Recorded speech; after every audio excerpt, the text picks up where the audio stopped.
Fancy saris కి కంచిపట్టు శారీస్ కి పెట్టింది పేరు పూర్ణిమ prints, KBHP and Madhapur.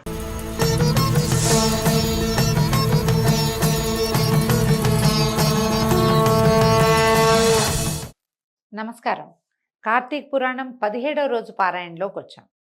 Skanda పురాణ అంతర్గత కార్తీక పురాణం వినేసాం. ఇప్పుడు పద్మ పురాణ అంతర్గతమైనది వినబోతున్నాం. మళ్ళా సూత మహాముని ఇలా చెప్తున్నారట. అయితే ఈరోజు కార్తీక సోమవారం, 3వ సోమవారం వచ్చింది. సోమవారం నాడు మామూలుగా మిగిలిన రోజుల్లో చేసినా చేయకపోయినా ఈ ఒక రోజైనా తెల్లవారుజామునే నిద్రలేచి సూర్యోదయాత్ పూర్వమే స్నానం చేసి దీపారాధన చేసుకుని కార్తీక దామోదర ప్రీత్యర్థం ఈ రోజున ఉపవాసం ఉంటామని సంకల్పించుకుని ఉదయకాలం ఉపవాసం ఉండి సాయంకాలము దీపారాధన చేసుకోవటం, దేవాలయ దర్శనం చేయటం ఏదైనా చేసి చుక్కలు చూశాక చంద్రుడు వచ్చాక మనం భోజనం చేయొచ్చు. విశేషమైన రోజు, అవకాశం ఉన్న వాళ్ళు ఈ రోజున ఉపవాసాన్ని నిర్వహించుకోవచ్చు. సూత మహాముని మళ్ళీ చెప్తున్నాడు. పూర్వాధ్యాయంలో చెప్పినట్లుగా సత్యభామ శ్రీకృష్ణునికి నమస్కరించి, ప్రాణేశ్వర, కాలస్వరూపుడవైన నీకు సర్వకాలాలు అవయవాలై అలరారుతూ ఉండగా తిథులలో ఏకాదశి, నెలలలో కార్తీకము మాత్రమే ఇంతటి ఇష్టమవటానికి కారణమేమిటో సెలవు ఇవ్వవలసింది అని అడిగేసరికల్లా నవనీత చోరుడు ఇలా చెప్పటం మొదలుపెట్టాట. సత్య, చక్కటి ప్రశ్ననే వేశావు. ఇది అందరూ కూడా తప్పనిసరిగా తెలుసుకోవాల్సిన విషయం. గతంలో పృథు చక్రవర్తి నారదుని ఇదే ప్రశ్న వేశాడు.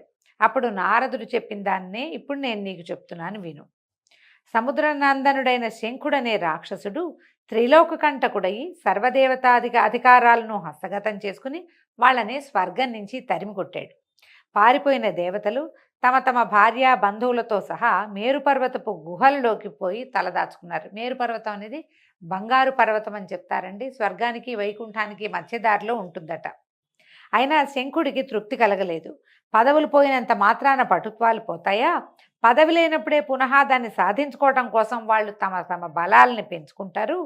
ఆ రీత్యా వేదమంత్రాల వల్ల దేవతలు శక్తివంతులయ్యే అవకాశం ఉంది కనుక వేదాలను కూడా తన కైవసం చేసుకోవాలనుకున్నాడు. విష్ణువు యోగ నిద్రాగతుడైన ఒకానొక వేళలో బ్రహ్మ నుంచి వేదాల్ని ఆకర్షించాడు.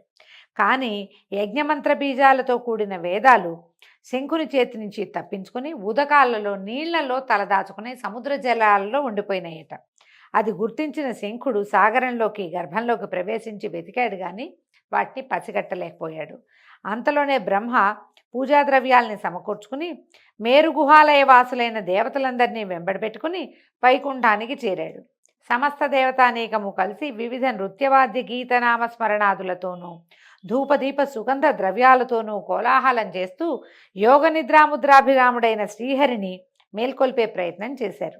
ఎట్టకేలకి నిద్రలేచిన ఆ శ్రీహరిని షోడశోపచారాలతోటి పూజించి శరణు కోరారు దేవతలు. శరణాగతులైన సురలను చూసి రమాపతి ఇలా అన్నాడు.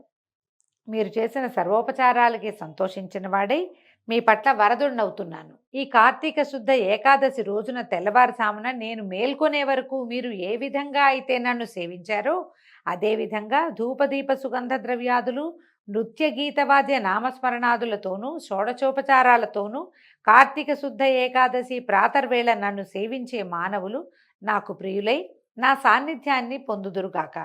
వాళ్ల చేత నాకు ఇయ్యబడిన అర్ఘపాద్యాదులన్నీ ఆయా భక్తుల సుఖసౌఖ్యాలకే కారణమగుగాక. ఇప్పుడు మంత్రబీజ సమాయుక్తాలైన వేదాలు ఉదకగతాలైనట్లే ప్రతి కార్తీక మాసంలోనూ కూడా వేదాలు జలాశ్రయాలై వెలుగుగాక. నేను ఇప్పుడే మీనావతారుడనై సముద్ర ప్రవేశం చేసి శంఖుని సంహరించి వేదాలను కాపాడదనుగాక. ఇక నుంచి కార్తీక మాస ప్రాతర్వేళ మానవులచే చేయబడే నదీ స్నానం అవబృధ స్నాన తుల్యమగునుగాక. మరియు ఓ మహేంద్ర, కార్తీక వ్రతమును ఆచరించిన వారందరూ నేను వైకుంఠమును నీవు స్వర్గమును పాలించడం మనకి సహజమైనట్లుగానే పుణ్యలోకాల్ని పొందదగి ఉన్నారు. ఇది ఎంత విశేషంగా చెప్పారో చూడండి. ఓ వరుణదేవ, కార్తీక వ్రతనిష్ఠుల కార్యాలకు విఘ్నాలు కలగకుండా రక్షణ చేసి పుత్రపౌత్ర ధనకనక వస్తువాహనాది సమస్త సంపదలు అందించు. ఓ కుబేర, ఏ కార్తీక వ్రతాచరణ చేత మానవులు నా యొక్క సారూప్యాన్ని పొంది జీవన్ముక్తులవుతున్నారో అటువంటి వాళ్ళందరికీ నువ్వు నా ఆజ్ఞానుసారంగా ధనధాన్య సమృద్ధిని కలిగించాలి. ముక్కోటి దేవతలారా, ఎవరి కార్తీక వ్రతాన్ని జన్మవ్రతంగా భావించి విద్యుక్త విధానంగా ఆచరిస్తారో వాళ్ళు మీ అందరి చేత కూడా పూజించదగిన వారుగా తెలుసుకోండి. మేళతాళాలతో మంగళవాద్యాలతో మీరు నన్ను మేల్కొల్పిన ఈ ఏకాదశి నాకు అత్యంత ప్రీతికరమైనది. అందువలన కార్తీక వ్రత, ఏకాదశి వ్రతాలనే ఈ రెండింటినీ ఆచరించడం ద్వారా నా సాన్నిధ్యాన్ని సులువుగా పొందగలరు. దీనికంటే నా సాన్నిధ్యాన్ని పొందగలిగిన మార్గం ఇంకొకటి దగ్గర దారి లేదని తెలుసుకోండి. తపోదాన యజ్ఞతీర్థాదులన్నీ స్వర్గఫలాన్ని ఇయ్యగలవే కానీ వైకుంఠ పదాన్ని ఇయ్యలేవు సుమా అని చెప్పారు. అంటే వేదాలను రక్షించడానికి భగవంతుడు మీనావతారుడుగా అవతరించే ముందు అప్పుడు కార్తీక మాసమే ఉన్నది. కార్తీక ఏకాదశి నాడే ఆయన యోగ నిద్రలోంచి లేచాడని, అప్పటి నుంచి ప్రతి కార్తీకంలోనూ వేదాలు ఇలాగ సముద్రగతాలుగా అంటే జలగతాలుగా ఉంటాయని మనం ఏం చెప్పుకుంటామంటే, విష్ణువు వ్యాపనశీలుడైన విష్ణువు జలాలలో వ్యాపించి ఉంటాడు. గంగ ద్రవరూపాన్ని ధరించి ప్రతి చోట జలాశయాల్లో ఉంటుందని మనం సాధారణంగా చెప్పుకుంటాం. పురాణాల్లో ఏం చెప్తున్నారంటే, వేదాలు కూడా నదీ జలాల రూపాన్ని పొంది జలాలలో ఉంటాయి కాబట్టి అవబృధ స్నానం అంటే యజ్ఞాంతంలో చేసేటువంటి స్నానం యజ్ఞ ఫలితం మొత్తాన్ని ఇచ్చినట్టుగా ఈ వేదాల స్పర్శతోటి ఉన్నటువంటి జలాలు మనకి ముక్తిని, మోక్షాన్ని ఇస్తాయని చెప్తున్నారు. అయితే భగవానుడైన శ్రీ మహావిష్ణువు దేవతలకలా ఉపదేశించిన వాడై తత్క్షణమే మహామత్స్య శాపకమై చిన్న చేపపిల్లగా మారి వింధ్యపర్వతమందలి కశ్యపుని దోసిరి జలాలలో తోచాడు. కశ్యపుడు ఆ చేపపిల్లను తన కమండలంలో ఉంచాడు. మరుక్షణమే ఆ మీనపు కూన పెరిగిపోవటం గమనించి ఆ కమండలం చాలలేదన్నమాట. దానినాక పెద్ద పాత్రలో ఉంచాడు. పాత్రని మించి మీనపు శాపకం ఈ చేపపిల్ల పెరిగిపోయేసరికల్లా రెప్పపాటులో పెరిగిందట. అప్పుడు ఏం చేశాడు, దాన్ని ఒక నూతిలోకి మార్చాడు.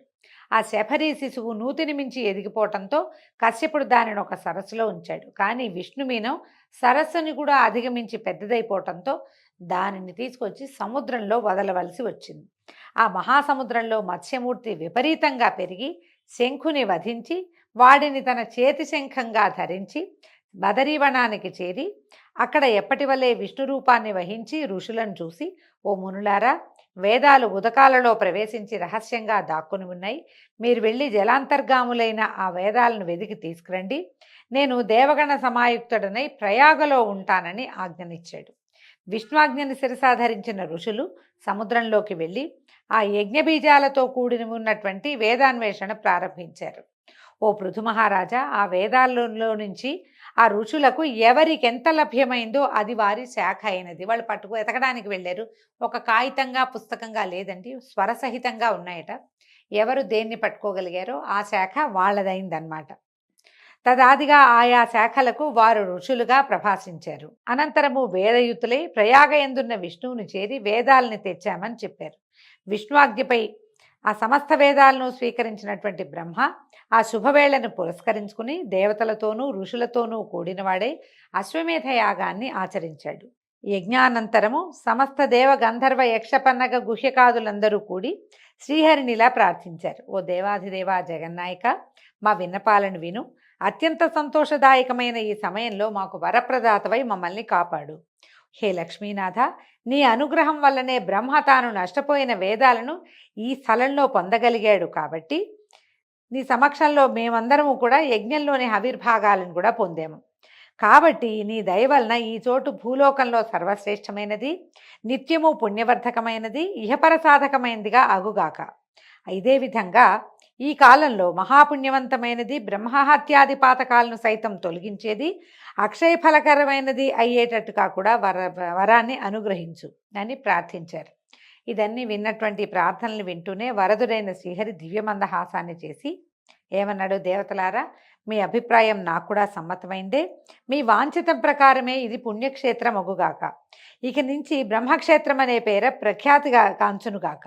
అనతి కాలంలోనే సూర్యవంశీయుడైనటువంటి భగీరథుడు ఈ క్షేత్రానికి గంగను తీసుకువస్తాడు. ఆ గంగ సూర్యసుత అయిన కాళింది ఈ పుణ్యస్థలిలోనే సంగమిస్తాయి. ఇది ప్రయాగ గురించి చెప్తున్నారండి. బ్రహ్మాది దేవతలైన మీరందరూ నాతో కూడుకున్నవారే ఈ తావునే సుస్థితులగుదురుగాక. ఇది తీర్థరాజముగా ఖ్యాతి వహించునుగాక. ఈ నెలవునందు ఆచరించే జప తపో వ్రత యజ్ఞ హోమార్చనాదులు అనంత పుణ్యఫలదాలై నా సాన్నిధ్యమును అందించుగాక. అనేకానేక జన్మకృతాలైన బ్రహ్మహత్యాది ఘోరపాతకాలు సహితం ఈ క్షేత్ర దర్శన మాత్రం తోటే నశించిపోతాయి. ఇక్కడ నా సామీప్యంలో మరణించిన వాళ్ళు నా యందే లీనమై మరుజన్మ లేని వాళ్ళు అవుతారు. ఎవరైతే ఈ తీర్థంలో స్థిరచిత్తులై పితృకర్మలను ఆచరిస్తారో వాళ్ళ పితరులు నా సారూప్యాన్ని పొందుతారు. ఈ కాలం సర్వదా పుణ్యఫలాన్ని ఇస్తుంది. సూర్యుడు మందు ఉండగా ప్రాతస్నానం చేసిన వాళ్ళని చూసినంత మాత్రం చేతనే సామాన్య దోషాలన్నీ సమసిపోతాయి. వాళ్ళకి నేను క్రమంగా సాలోక్య సామీప్య సారూప్య సాయుధ్యాలని ప్రసాదిస్తాను. ఓ ఋషులారా, శ్రద్ధాళువులై వినండి. నేను సర్వకాల సర్వావస్థల్లోనూ కూడా ఈ బదరీవన మధ్యమంలోనే విడిది చేసి ఉంటాను. ఇతరేతర క్షేత్రాలలో సంవత్సరాలుగా తపస్సు చేయటం వల్ల ఏ ఫలం కలుగుతుందో ఆ ఫలాన్ని ఈ క్షేత్రంలో ఒక్కరోజు తపస్సుతోటే పొందొచ్చు. ఈ తీర్థ దర్శన మాత్రం చేతనే సర్వులు తమ పాపాలను పోగొట్టుకున్న వారే జీవన్ముక్తులవుతారు. ఈ మొత్తం కథలో చెప్పింది ఏంటంటే బదరీవన దర్శనం. బదరికాశ్రమాన్ని ఒక్కసారి చూస్తే అక్కడ కొద్దిపాటి ప్రార్థన అయినా, మనం సాధారణంగా ఒక మాట వింటుంటాం, గోశాలకు వెళ్ళినప్పుడు ఒక్కసారి నారాయణ నామస్మరణ చేస్తే 1000 సార్లు చేసినట్టు. ఏ జపమైనా, ఏ దైవాన్ని తలుచుకున్నా, ఏ దేవనామస్మరణ అయినా సరే, దైవనామస్మరణ శ్లోకమో స్తోత్రమో మనకి ఏ చేతొస్తే తెలుగు పద్యమైనా సరే అక్కడ ఒకసారి చేస్తే 1000 సార్లు చేసినట్టు. అదే బదరికావనంలో బదరికాశ్రమంలో చేస్తే కనుక బదరీనాథ్ అని చెప్పుకుంటాం కదా, అక్కడ కనుక చేస్తే అది 1,000,000 సంవత్సరాలు తపస్సు చేసిన ఫలితాన్ని ఇస్తుందట. బదరికాశ్రమంలో ఒక్కసారి తపస్సు చేస్తే. తర్వాత ప్రయాగ అని చెప్తున్నారు కదా, ప్రయాగలో సర్వదేవతలు అక్కడే కొలువై ఉంటారని, ప్రయాగలో పితృకార్యాలు చేస్తే, ఇంకా గయాశ్రార్థం అని చెప్పుకుంటాం మనం, అక్కడ ఒక్కసారి కనుక పితృకార్యం చేస్తే ఆ పితరులు విష్ణులోకాన్ని పొందుతారని చెప్తారు. అందుకని మానవుడైన వాడు, భారతీయుడైన ప్రతివాడు కూడా జీవితంలో ఒక్కసారైనా సరే బద్రీనాథుని దర్శించాలని, ప్రయాగలో, గయలో, కాశీలో ఎక్కడైనా సరే తమ తల్లిదండ్రులకి, పితరులకి తర్పణాలు విడవాలని చెప్తారు. విధిగా చేయవలసిందే పురాణాల్లో చెప్పబడుతుంది. అవకాశం ఉన్నవాళ్ళు ఆ సమయాలను బట్టి కుదుర్చుకుని చేసుకోవాలి. శ్రీ మహావిష్ణువు ఈ విధంగా దేవతలకు వరప్రదానం చేసి బ్రహ్మతో కలిసి అంతర్హితుడయ్యాడు. ఇంద్రాదులందరూ కూడా తమ తమ అంశలను ఆ క్షేత్రంలో, ప్రయాగ క్షేత్రంలో విడిచి తాము కూడా అదృశ్యులయ్యారు. ఓ పృథునుపాల, ఈ బదరీవన యాత్ర దర్శనాదుల చేత మానవులు ఎంతటి పుణ్యాన్ని పొందగలరో అంతటి పుణ్యాన్ని కూడా ఈ కథాశ్రవణ మాత్రం చేతనే పొందగలరయ్యా అని నారదుడు చెప్పాడని శ్రీకృష్ణ పరమాత్మ సత్యభామాదేవికి చెప్పినట్టుగా సూత మహాముని సౌనకాది ఋషులకి తెలియజేస్తున్నాడండి. దీంతో ఈరోజు పారాయణ పూర్తయింది. రేపు ఉదయం మళ్ళీ పారాయణతో కలుసుకుందాం. నమస్కారం.